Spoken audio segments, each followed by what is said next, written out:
నమస్తే welcome to N24 news bulletin ముందుగా headlines.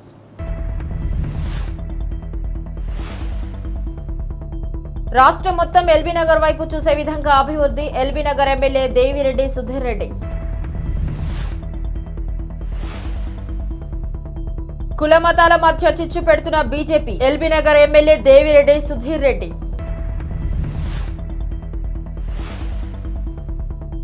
Almasguda గ్రామంలో టీఆర్ఎస్ పార్టీ ఆత్మీయ సమ్మేళన సభ. ముఖ్య అతిథిగా తెలంగాణ రాష్ట్ర విద్యాశాఖ మంత్రి సబితా ఇంద్రారెడ్డి.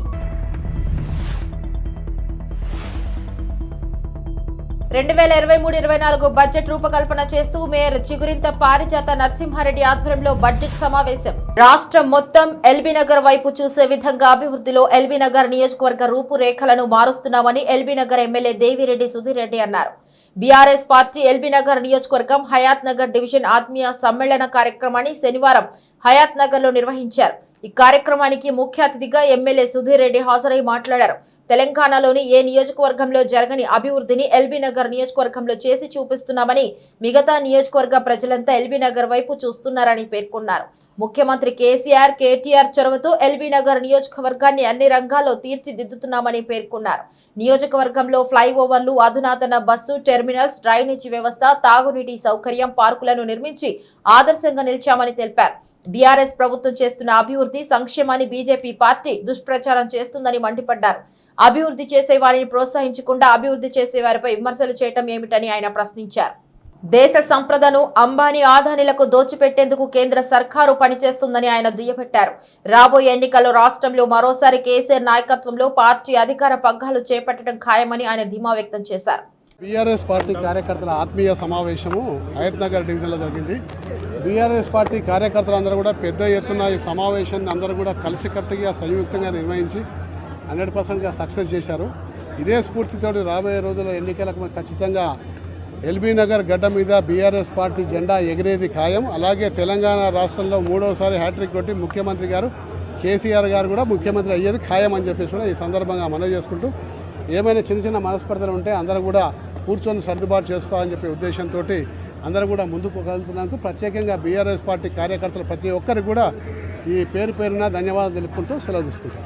కుల మతాల పేరుతో బీజేపీ పార్టీ ప్రజల మధ్య చిచ్చు పెట్టేందుకు ప్రయత్నం చేస్తుందని ఎల్బీ నగర్ ఎమ్మెల్యే దేవిరెడ్డి సుధీర్ రెడ్డి అన్నారు.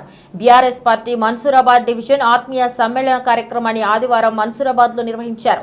ఈ కార్యక్రమానికి ముఖ్య అతిథిగా ఎమ్మెల్యే దేవిరెడ్డి సుధీర్ రెడ్డి హాజరై ప్రసంగించారు. పాఠశాల లేవు, ఉపాధ్యాయులు లేవు, మంచినీళ్ళు లేవు, పేదలకు ఇల్లు లేవు, తాగునీళ్ళు లేవు, సాగునీళ్ళు లేవు అని చెప్తున్నారు. ఎవరు చేసినా పాపం అండి. అది నిన్న 70 ఏళ్ళు పరిపాలన ఉన్నారు, మంత్రులుగా ఉన్నారు. ఈనాడు తిరుగుకుంటూ ఒక ఊళ్ళో పాఠశాల లేదని చెప్పడానికి మీకు ఏం అనిపించలేదా? వక్తలందరూ కూడా అన్ని విషయాలు మీకు చెప్పడం జరిగింది. నియోజకవర్గంలో ఏం అభివృద్ధి జరుగుతుందో సంగతి మాజీ కార్పొరేటర్ విఠలరెడ్డి గారు స్వయంగా మీకు చెప్పడం జరిగింది. అలాగే మీ యొక్క నియోజకవర్గంలో మన్సూరాబాద్ మహేశ్వరం నియోజకవర్గంలోని బడంగ్పేట్ మున్సిపల్ కార్పొరేషన్ అల్మాస్గూడ గ్రామంలోని చప్పిడి అడివిరెడ్డి గార్డెన్స్ లో టీఆర్ఎస్ పార్టీ ఆత్మీయ సమ్మేళన సభ కార్యక్రమానికి ముఖ్య అతిథిగా పాల్గొన్న తెలంగాణ రాష్ట్ర విద్యాశాఖ మంత్రి సబితా ఇంద్రారెడ్డి. అనంతరం మంత్రి మాట్లాడుతూ, తెలంగాణ రాష్ట్రానికి ముఖ్యమంత్రి సీఎం కేసీఆర్ శ్రీరామ రక్షగా ఇట్టి రాష్ట్రం ఎవరి చేతుల్లోని వెళ్లినా కుక్కలు చింపిన విస్తర్లాగా మారుతుందని తెలిపారు. ముఖ్యంగా అల్మాస్గూడ గ్రామంలో 52 కాలనీలు మరిన్ని కొత్తగా ఏర్పాటవుతున్నాయి. అన్ని కాలనీలో కనీస మౌలిక సదుపాయాలు ఏర్పాటుకై అన్ని విధాలా కృషి చేశాం. హెచ్ఎండిఏ నిధులతో అల్మాస్గూడ గ్రామానికి 16 కోట్ల రూపాయలు మంజూరు చేయడం జరిగిందని తెలిపారు. ఎండలు సైతం లెక్క చేయకుండా ఎర్రటి ఎండలో ఇంత పెద్ద ఘనస్వాగతం పలిగిన నా అన్న తమ్ముళ్లకి, అక్క చెల్లెమ్మలకి పేరు పేరున ధన్యవాదాలు తెలిపారు.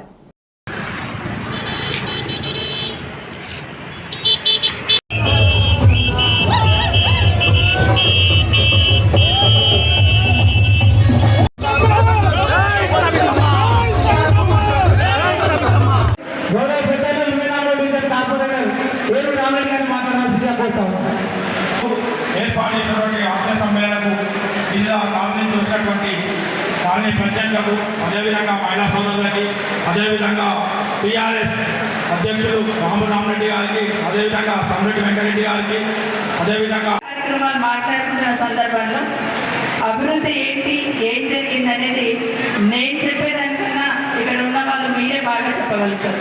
ఎందుకంటే రాష్ట్ర మహేశ్వరం నియోజకవర్గం బడంగ్పేట్ మున్సిపల్ కార్పొరేషన్ 2022-23 బడ్జెట్ అనుసరిస్తూ మరియు 2023-24 బడ్జెట్ రూపకల్పన చేస్తూ మేయర్ చిగురింత పారిజాత నరసింహారెడ్డి ఆధ్వర్యంలో బడ్జెట్ సమావేశం నిర్వహించడం జరిగింది. మేయర్ మీడియాతో మాట్లాడుతూ బడంగ్పేట్ కార్పొరేషన్ అన్ని డివిజన్లలో 2023-24 సంవత్సరంలో మురుగు కాలువలకు బోర్లు రిపేరింగ్, మంచినీటి పైపుల లీకేజీ మరమ్మతులకు, సీసీ రోడ్లకు, బీటీ రోడ్ల వేట ఒక ఎత్తైతే ఎస్ఎన్జీపీపై ఎత్తని వారు తెలిపారు. గతంలో మున్సిపల్ శాఖ మంత్రి కేటీఆర్ చేతుల మీదుగా ఎస్ఎన్జీపీ నిధుల ద్వారా పలు శంకుస్థాపనలు చేసి ఆ పనులను త్వరితగతిన పూర్తి చేస్తామని హామీ ఇచ్చారు. 2022-23 బడ్జెట్ సమావేశాన్ని అనుసరిస్తూ 2023-24 బడ్జెట్ రూపకల్పనకి ఈరోజు సమావేశం చేయడం జరిగింది. బడంగ్పేట మున్సిపల్ కార్పొరేషన్లోని బడ్జెట్ సమావేశాలకు గౌరవ డిప్యూటీ మేయర్ గారు, గౌరవ కార్పొరేటర్లు, గౌరవ కోఆప్షన్ సభ్యులు అందరూ కూడా మద్దతు తెలిపి ఉన్నారు. మరి ఆఫీస్ నుంచి గౌరవ డీఈలు, ఏఈలు, ఆర్ఓ గారు, మేనేజర్ గారు అందరూ ఈ కార్యక్రమంలో పాల్గొన్నారు. మరి బడ్జెట్ అంటే రాబోయే సంవత్సర కాలం బడంగ్పేట మున్సిపల్ కార్పొరేషన్ బోయ వాల్మీకులను ఎస్టీ జాబితాలో చేర్చే విధంగా ముఖ్యమంత్రి జగన్మోహన్ రెడ్డి అసెంబ్లీలో చేసిన తీర్మానంపై గిరిజనులు మండిపడుతున్నారు. ఈ చర్యను నిరసిస్తూ గిరిజన సంఘాలు మన్యం బంద్ నిర్వహించాయి. ఈ నేపథ్యంలో మండల కేంద్రం రాజవొమ్మింగిలో ఆసరా 3వ విడత చెక్కు పంపిణీ కార్యక్రమం నిర్వహించారు. ఎమ్మెల్యే నాగులపల్లి ధనలక్ష్మి ఆధ్వర్యంలో జరిగిన ఈ కార్యక్రమానికి ఆటంకం కల్పిస్తారనే భయంతో గిరిజన సంఘాల నాయకుల్ని పోలీసులు నిర్బంధించారు. ఆర్ఎండ్బి గెస్ట్ హౌస్ వద్ద 4 గంటల పాటు పోలీసుల నిర్బంధంలో ఉన్న గిరిజనులు పోలీసులను తోసుకొని రాజవొమ్మంగి అల్లూరు జంక్షన్ వద్దకు పరుగులు తీశారు. దీంతో ఇరు వర్గాల మధ్య తోపులాట జరిగింది.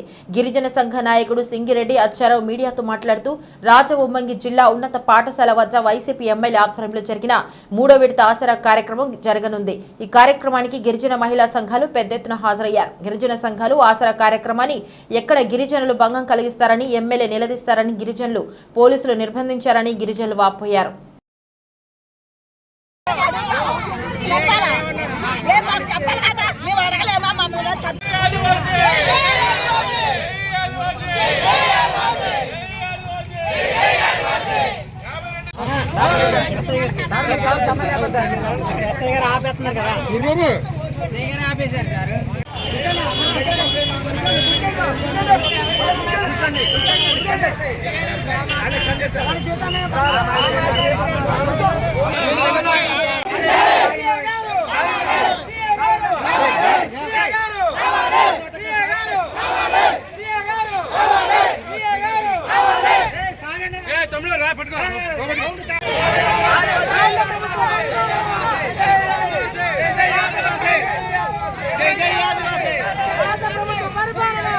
అల్లూరు సీతారామరాజు జిల్లా రంపచోడవరం నియోజకవర్గం రాజవొమ్మింగి స్థానిక ఆర్ఎంపీ గెస్ట్ హౌస్ వద్ద గిరిజన సంఘాలను, గిరిజన నేతలను పోలీసులు నిర్బంధించడం జరిగింది. కారణం ఏమనగా ఈరోజు స్థానిక జడ్పీటీ ఎస్సీలో ఆసరా 3వ విడత భాగంగా రంపచోడవరం నియోజకవర్గ ఎమ్మెల్యే నాగులపల్లి ధనలక్ష్మి ఆ కార్యక్రమానికి వస్తున్నప్పుడు గిరిజనులు ఎక్కడ ఆ కార్యక్రమాన్ని అడ్డుకుంటారనే కారణంతో స్థానిక పోలీసు సిఓ, ఎస్సీ, జడ్జిమెస్ ఈ ఆధ్వర్యంలో ఈ గిరిజనులు స్థానిక ఆర్ఎంపీ గెస్ట్ హౌస్ వద్ద గిరిజన సంఘాలను, గిరిజనులు స్థానిక ఆర్ఎంపీ గెస్ట్ హౌస్ వద్ద నిర్వహించడం జరిగింది. ఆ కార్యక్రమాన్ని ఎక్కడ భంగం కలిగిస్తారనే కారణంతో ఈ లోపల గిరిజనులు సంఘాల నేతలు మరియు సిఓ గారు మాట్లాడడంలో భాగంగా నేను మిమ్మల్ని డైరెక్ట్గా ఎమ్మెల్యే గారు తీసుకెళ్ళి మీ వినతి పత్రాన్ని మీ అందజేసి బాధ్యత నాదని చెప్పడంతో స్థానిక గిరిజన సంఘాల నేతలు 3 గంటల సేపు ఈ స్థానిక ఆర్ఎంపీ గెస్ట్ హౌస్లోనే ఉన్నారు. అప్పటికీ కూడా సిఓ గారు కానీ ఎమ్మెల్యే కానీ ఏమి పట్టించుకోవడంలో ఉండడంతో గిరిజనులు విసిగెత్తిపోయి పోలీసులను తోసుకుంటూ స్థానిక అల్లూరు సీతారామరాజు జంక్షన్ వద్ద దాకా వెళ్ళారు. వెళ్తూ అక్కడ పోలీసులు గిరిజనులు అడ్డుకొని ఈ కార్యక్రమం శ్రీ వివేకానంద విద్యా సంస్థల వార్షికోత్సవ వేడుకలు ఉత్సాహభరిత వాతావరణంలో జరిగాయి. విద్యా సంస్థల ఇంద్రపాలెం, మధురానగర్ శాఖల వార్షికోత్సవ కేజీ స్నాతకోత్సవ వేడుకల్ని కాకినాడ సూర్య కళా మందిర్లో నగర ప్రముఖులు, విద్యార్థుల తల్లిదండ్రుల సమక్షంలో జరిపారు. అతిథుల ప్రసంగాలు, చిన్నారుల సాంస్కృతిక ప్రదర్శనల మధ్య ఆనందోత్సవాలతో ఈ వేడుకలు జరిగాయి. ఈ కార్యక్రమానికి అధ్యక్షత వహించిన శ్రీ వివేకానంద కరస్పాండెంట్ బిఎస్ సరోజిని మాట్లాడుతూ గత 31 ఏళ్లుగా విద్యా వికాసానికి తాము చేస్తున్న కృషిని వివరించారు.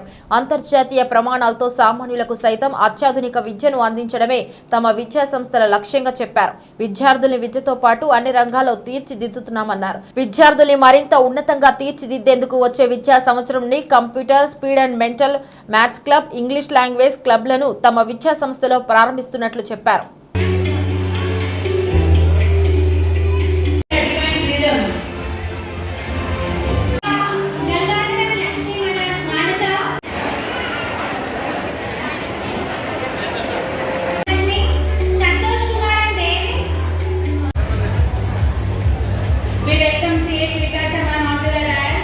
వివేకానంద ఎడ్యుకేషన్ ఇన్స్టిట్యూషన్స్ 1992లో స్థాపించడం జరిగింది. ఇది మనకి ఇంద్రపాలెంలో 31 years graduation day and annual day జరగడం జరుగుతుంది. అలాగే మధురానగర్కి వచ్చేటప్పటికి 2002లో మనం స్థాపించడం జరిగింది. అది 21st annual day come graduation day జరుగుతుంది. మరి పేరెంట్స్ అందరినీ ఇన్వైట్ చేసి చక్కగా వాళ్ళ యొక్క పిల్లల కార్యక్రమాన్ని వాళ్ళని అందులో ఈరోజు ఆదివారం కాబట్టి వాళ్ళు ఎంతో వినోదంగా, అంటే ఇది ఒక వినోద కార్యక్రమంగా వాళ్ళు ఎంతో ఎంజాయ్ చేయాలి. అంతేకాకుండా మన స్కూల్ కార్యక్రమానికి వచ్చేటప్పటికి discipline is more important than the education. Morals and ethics are more important than the education. Nowadays ఏంటంటే చెప్పాలి అంటే డిసిప్లైన్ కరువు అవుతుంది, మోరల్స్ అండ్ ఎథిక్స్ కరువు అవుతుంది. నిజం చెప్పాలంటే నా ఉద్దేశం అయితే పూర్వం గురుకుల పాఠశాలలు ఎలా ఉన్నాయి అలా ఉండాలి.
క్రైస్తవ సోదరులు భక్తి శ్రద్ధలతో మట్టల ఆదివారం నిర్వహించారు.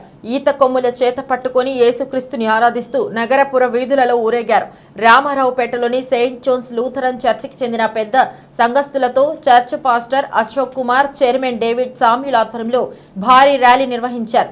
దావీదు కుమార్ అని పేరిట వచ్చి యేసుక్రీస్తు స్వాగతం అంటూ నినాదాలు చేశారు. ఇక చర్చ్ పాస్టర్ అశోక్ కుమార్ మాట్లాడుతూ పాపమనే అంధకారంలో మగ్గిపోయిన ప్రజలను రక్షించేందుకు ఈ హామీ మీదకు దేవుని కుమారుడైన యేసుక్రీస్తు వచ్చారన్నారు. ఎన్నో అద్భుతమైన కార్యాలు చేసిన యేసుక్రీస్తును అక్కడి పాలకులు సిలువ వేస్తారని తెలిసి కూడా ఆయన ఒక రాజుగా యెరూషలేము పట్టణానికి వచ్చారన్నారు. 2023 సంవత్సరాల క్రిందట ఇదే రోజున యెరూషలేము పట్టణంలోకి ప్రవేశించిన యేసుక్రీస్తును దాదాపు 20 లక్షల మంది యాదులు రోడ్లపై తమ వస్త్రాలు వేసి రాజులు ఆహ్వానించారన్నారు. లోక కళ్యాణం, పాప విమోచనం కోసం మానవ జన్మలో యేసుక్రీస్తు భూమిపై అవతరించారని వెల్లడించారు.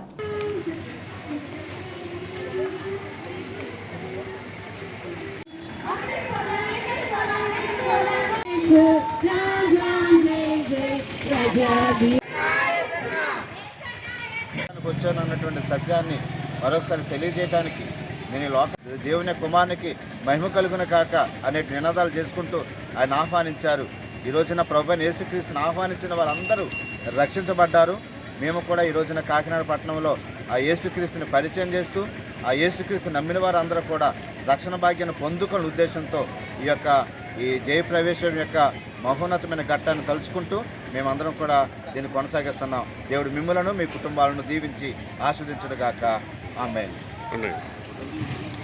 బైబిల్ పట్టుకున్న వారు శాంతిని కోరుకుంటారని కాకినాడ సిటీ ఎమ్మెల్యే ద్వారంపూడి చంద్రశేఖర్ రెడ్డి పేర్కొన్నారు. ఆదివారం శాంతి సంఘం క్రైస్తవ ప్రార్థన మందిరంలో పాస్టర్ జాషువా అధ్యక్షతన జరిగింది.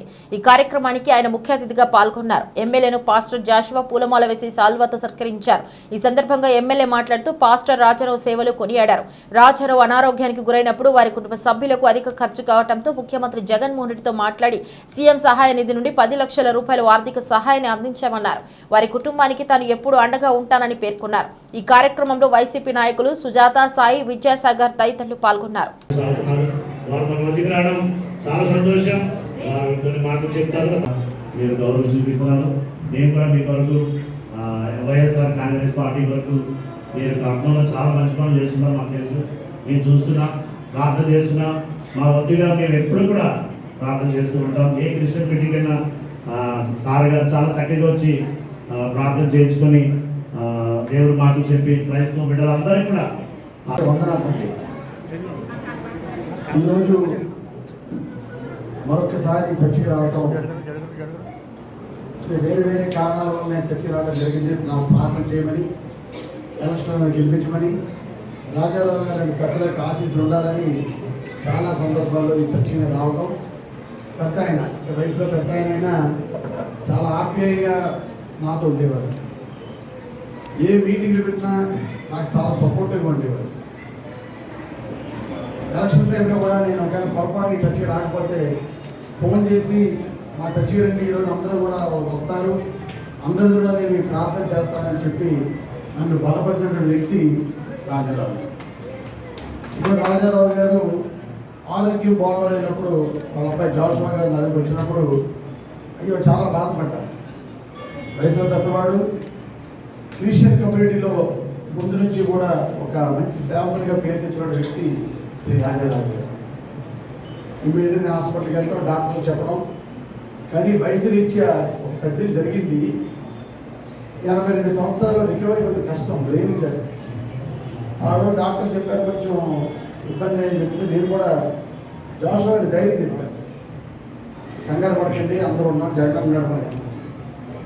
అక్కడ ట్రీట్మెంట్ వెంటిలేటర్ మీద పెద్ద ఉన్నప్పుడు చాలా ఖర్చు అయిపోతుంది. వెంటిలేటర్ అంటే మెడిసిన్స్ కానీ ఇవన్నీ చాలా ఖర్చుతో కూడిపోయి మనిషి నీళ్ళ పడిపోయాడు. మనిషి జాషువా గారు నీళ్ళ పడకండి, మీకు తండ్రి గారు ఆరోగ్యాన్ని బాగు చేస్తాము, బాగు చేయము చెప్పలేను, కానీ మీ వంటి పూర్తి అండదండలతో ఉంటాం, మీరే టెన్షన్ పడుతుంది, మంచి ట్రీట్మెంట్ ఇవ్వండి అని చెప్పి ఆ రోజు డాక్టర్స్ కూడా రిక్వెస్ట్ చేశాను. పెద్ద ఆయన చాలామంది సేవ చేశాడు. ఆయన మంచి హృదయం ఉన్న మనిషి. ఫీజులు కూడా తగ్గించేయండి, మందులు కూడా తగ్గించేయండి అని చెప్తే డాక్టర్ కూడా అలాగే స్పందించారు. దురదృష్టం రాజారావు గారు మనకు తగ్గలే. ఏదైనప్పటికీ కూడా రాజారావు గారి సేవలు కానీ ఆయన యొక్క కోఆపరేషన్ నా మీద కానీ ఇవన్నీ మర్చిపోలేదు. ఎక్కడున్నా రాజారావు గారు ఆత్మకు శాంతి చేకూరాలని మనస్ఫూర్తిగా కోరుకున్నాను. ముఖ్యంగా ఉండి ఏ తల్లిదండ్రులన్నా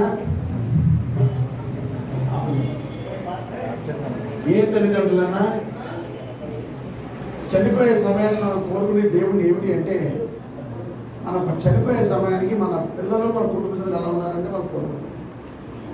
రాజారావు గారు మన దగ్గర దూరం అయ్యే సమయానికి వాళ్ళ అబ్బాయి జాషువా గారు కూడా దైవ సేవకుడిగా రావడం, మీ అందరి ద్వారా కూడా మంచి పేరు తెచ్చుకోవడం, ఒక రకంగా ఆయన ఆత్మ సేవ చేకూరింది అని అనుకుంటున్నాను రాజారావు గారు. అంతకని పిల్లలు ఎదురుగా తల్లిదండ్రులు ఆనందం ఇస్తారు. అంటే యాక్చువల్గా అయితే 10 లక్షలు దాకా రాయడానికి లేదు, రూల్స్ అవి. నేను వెంటనే 10 లక్షలు రాయండి సార్ అన్న. వెంటనే జగన్ గారు 1 నిమిషం కూడా ఆలోచించకుండా 10 లక్షల రూపాయలు సీఎం రిలీఫ్ ఫండ్ కింద రాసి చెక్ కూడా 10 రోజులు వచ్చేసింది. కానీ నేను రావడం లేటు. చెక్ ఎప్పుడు వచ్చిందంటే మన 10వ తారీఖు 3వ నెల. అసలు నాకు రాజశేఖర్ గారి దగ్గర నుంచి జగన్మోహన్ గారి దగ్గర అనుబంధం. రాజకీయాలు కంటే ఎక్కువ కుటుంబంతో నాకు అనుబంధం ఎక్కువ. ఆ కుటుంబం బైబిల్లో ఉంటుంది. కుటుంబం బైబిల్తో రోజు బైబిల్ చదివితే కానీ బయట రాదు. ఇక్కడ అమ్మగారు నేను వస్తాను. అమ్మగారు మేడ్శెట్టి రత్నం గారికి 10 లక్షల రూపాయలు చెక్ ఇవ్వడం జరుగుతుందండి.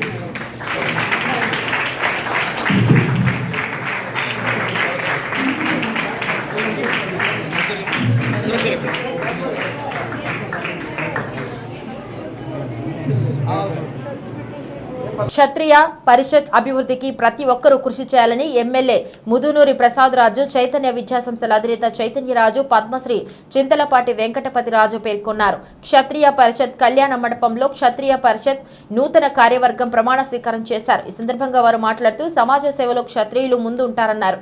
క్షత్రియ పరిషత్ ఆధ్వర్యంలో పలు సేవా కార్యక్రమాలు చేపట్టడం జరిగిందన్నారు. పేదలకు పింఛన్లు ఇస్తున్నామన్నారు. క్షత్రియ పరిషత్తు అభివృద్ధికి నూతన కార్యవర్గం కృషి చేయాలని పిలుపునిచ్చారు. అనంతరం నూతన అధ్యక్షుడు అడ్డూరి రామకృష్ణ, భాస్కర్ రాజు, కార్యదర్శి వర్మ, ఉపాధ్యక్షులు రమణయ్య, రాజు, వినోద్ రాజు తదితరులు పాల్గొన్నారు.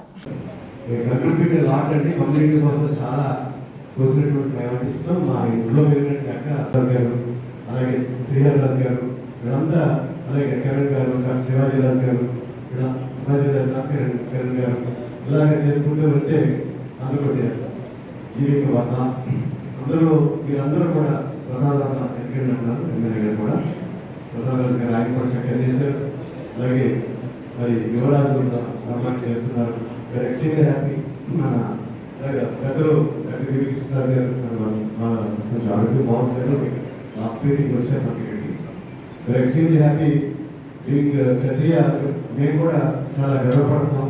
మీరందరూ కూడా చేసి క్షత్రియ పరిస్థితున్న తలమానికం ఈ రాష్ట్రంలో పరిషత్ అన్నింటికన్నా కూడా ముందు స్థాపించుకొని చక్కగా అకౌంటబిలిటీ అండ్ ట్రాన్స్పరెన్సీ అంటే జవాబుదారీతను మరియు క్లియర్గా అన్నీ కూడా చేసి చూశాను.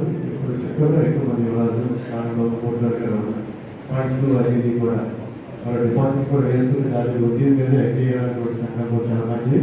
దీన్ని నెక్స్ట్ కంపెనీస్ కూడా 2 years తర్వాత ఎగ్జిట్ అయ్యేటప్పుడు మీరు కూడా దీన్ని కొనసాగించాలని చెప్పేసి ఈ సంప్రదాయాన్ని, అలాగే వారి యొక్క సూచన సలహాలు కూడా తీసుకుంటే కొన్ని సందర్భాలు కూడా చాలా సముచితంగా ఉంటుందని చెప్పేసి ఏదైతే అన్నారో దాన్ని కూడా నేను కూడా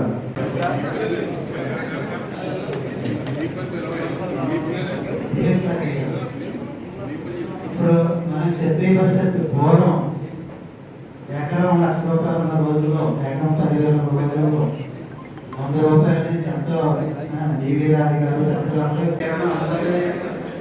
చేసుకుని ఎవరు క్షత్రియ పరిషత్ బాగా చేయగలరు. లయన్స్ క్లబ్ కాకినాడ 60 సంవత్సరాలు పూర్తవుతున్న నేపథ్యంలో పలు సేవా కార్యక్రమాలు చేపట్టడం జరుగుతుందని లయన్స్ పూర్వ గవర్నర్ డాక్టర్ బాదం బాలకృష్ణ, డిస్ట్రిక్ట్ గవర్నర్ మాటూరి మంగతాయారు పేర్కొన్నారు. కాకినాడ లయన్స్ క్లబ్ కాకినాడ ఆధ్వర్యంలో పలు సేవా కార్యక్రమాలు చేపట్టారు. ఈ సందర్భంగా ఆయన మాట్లాడుతూ పేద విద్యార్థులకు స్కాలర్షిప్ ఇవ్వడంతో పాటు పలు సేవా కార్యక్రమాలు చేపట్టడం జరిగిందన్నారు. ఈ కార్యక్రమంలో లయన్స్ క్లబ్ కాకినాడ అధ్యక్షులు నేరెల మురళీకృష్ణ, సెక్రటరీ దొడ్డి రామసుబ్రహ్మణ్యం, జాయింట్ సెక్రటరీ మేడిశెట్టి వెంకటరమణ, సత్యనారాయణ తదితరులు పాల్గొన్నారు.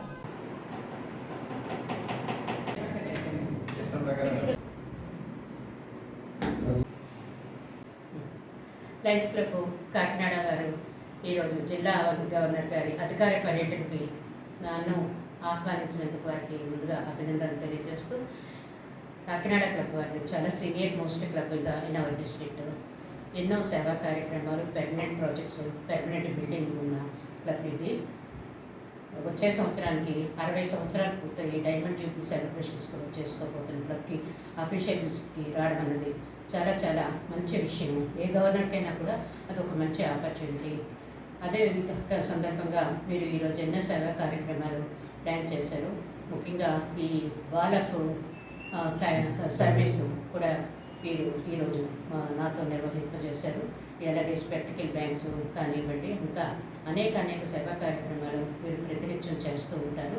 ముఖ్యంగా ఈ సంవత్సరం ప్రెసిడెంట్ మురళీకృష్ణ గారు, సుబ్రహ్మణ్యం గారు, అలాగే సతీష్ గారు, వీరి వెనుక ఉండి నడిపించే బాలకృష్ణ గారు, అలాగే సీనియర్ మోస్ట్ మెంబర్స్ ఎంతోమంది ఉన్న ఈ క్లబ్ చాలా చాలా జిల్లాలో ప్రఖ్యాతగాంచి మనకి ఎన్నో సేవా కార్యక్రమాలు చేస్తున్నారు. వారికి అభినందనలు తెలియజేస్తూ ఇదే టెంపో ఫ్యూచర్లో కూడా ఉంటూ ఇంకా మరిన్ని విస్తృతంగా ఎంతోమందిని ఇన్స్పైర్ చేయాలని కోరుకుంటూ థ్యాంక్ యూ.